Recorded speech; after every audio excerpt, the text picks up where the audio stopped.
Boxing truth here. Errol Spence won't be in no big fight anytime soon. It's gonna be a while until Errol's gonna be in a fight that many fans will want to see him in. It's out of his control, so it's not gonna be due to cherry picking. It's not gonna be due to he's ducking and dodging like some other channels are already stating out there. It has to do with politics, and it also has to do with the guy on his political side not available. Keith Thurman, who has 2 of the straps in 4 belts in the welterweight division. Jeff Horn is on his political side. Bob Arum has the plan with Jeff Horn. And Jeff Horn, Errol Spence ain't going to happen anytime soon. Even though Jeff Horn has called him out, it's up to Arum on who he fights. And Terrence Crawford will fight Jeff Horn before Errol Spence does. You can bet on that one. So Errol has to look elsewhere. He needs to be active. He needs to stay busy. So what's the point in sitting around? Even though the fans are going to bitch and moan about his next opponent, it's better to be active instead of just sitting on the shelf and being irrelevant. Just keep active, stay fighting. And he's in the voluntary stage. But the next 2 fights for Errol are pretty much mapped out. The first fight he's going to fight either later this year, hopefully in December. If he ends up fighting just once this year, that'd be very disappointing. But there's a possibility he won't return until January. Perhaps he'll fight at Barclays or at the Nassau Coliseum in Long Island later this year. Depends on which venue, on whether he fights again this year or fights in the beginning of next year.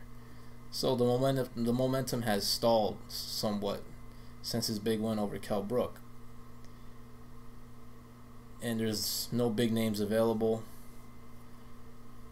that he could fight. So he has to fight a voluntary defense against a top 15 rated opponent. And there's one guy that's doable, and of course that's what's been reported, Luis Collazo.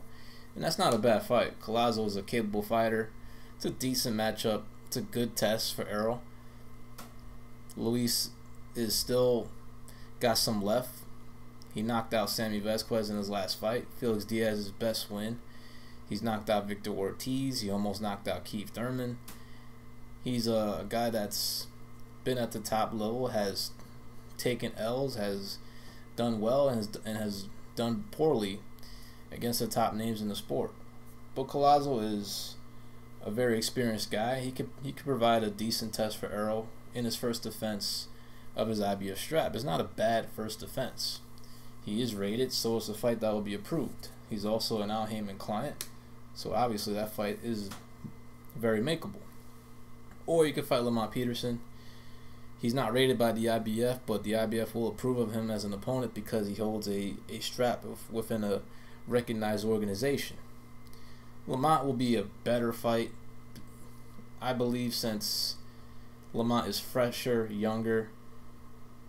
He has a great gas tank. Doesn't have the firepower, but he will be a really decent test as well for Errol Spence in his first defense. But once he gets through that voluntary, barring no upsets, which is not expected in either of those fights, since those guys don't really have, I feel, the firepower to really get him out of there. But they both can provide really good tests for Errol. The thing is, it might even get worse after that fight because the mandatory will be due. Errol won the title on May 20th this year. You have to make a mandatory within 9 months after you obtain the title. So by the time he fights one of those guys, which is later this year or early next year, the IBF will start hounding him for a mandatory. Of course, he could ask for an exemption, but against who? Who's he going to fight? What's the point of requesting for an exemption if there's nobody out there to fight? Keith Thurman's not going to come back and fight Errol Spence right away. He'll have mandatory obligations as well to take care of. Most likely he'll do a rematch with either Porter or Garcia, which is a more lucrative option anyways. Maybe take a tune-up fight, who knows. but he ain't gonna fight Errol coming off the injury. So here's the deal: if Errol can't get in a unification bout, a Jeff Horn fight, and most likely he won't get the Thurman fight, he's gonna have to fight the winner of Carlos Ocampo and Konstantin Panamarev. That's gonna be most likely his next fight after his next voluntary. And I know people are gonna complain and moan, but it is what it is. Panamarev is a top-ranked fighter. I watched footage on both guys. That fight will be scheduled later this year under a top-ranked show. Ocampo ain't much. He's an undefeated guy, Mexican fighter, but nothing special about him. Very average fighter. Panamarev is a better fighter. Good pedigree, good technique, throws a lot of punches, doesn't have big power, and he has a lot of holes defensively. But he will be a better fight for Errol Spence if he gets past that. If he gets past Ocampo, and he will be installed as a mandatory. So someone has to step up, a big name, to fight Errol Spence after his next voluntary. And looking at the field, who is that? Who's going to be that guy? Errol's in a weird position right now, kind of the same position as Kell Brook when he first won the IBF strap. He wasn't a big name in the States, and he wasn't a pay-per-view fighter yet in the UK, so he couldn't entice guys to come over there to fight him, and he couldn't get any big fights in America because he was dealing with Mayweather and Pacquiao as the welterweight champions, two superstars at the time.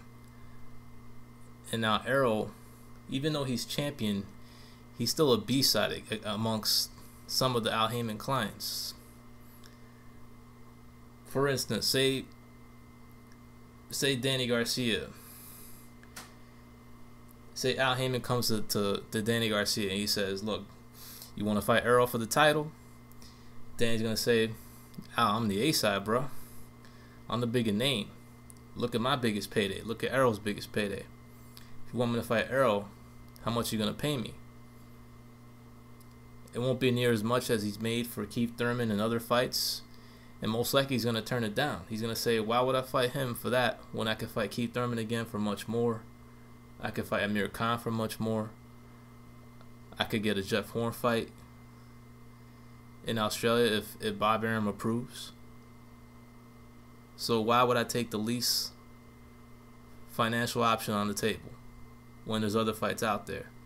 Sean Porter is going to be gunning for the Keith Thurman rematch. Is he going to be all that interested in fighting Errol Spence as a challenger? I don't think so. So Errol is in a tough position. He's a southpaw. He's a champion. He's pretty good. But he still needs better promotion. Still needs to get more eyeballs on him. He still needs to bring more to the table and to entice other guys to fight him. So it is what it is. Errol's not going to be in a big fight anytime soon. So the fans got to remain patient. It's not because Errol's cherry picking, ducking, dodging, or anything like that. It's just that he ain't going to get the big fights anytime soon. For the reasons I just stated. Someone has to step up to fight him. And I don't see anybody really stepping up anytime soon. The Thurman fight won't happen until late 2018, the earliest. But most likely won't happen until 2019. So that's the situation. Errol Spence is going to be manning down bums for the time being. Solid fighters. Panamarev ain't a bad fighter. Collazo's not a bad fighter. Peters is not a bad fighter. But not the fights the fans are yearning for or want to see. This is Boxing Truth. I'm out.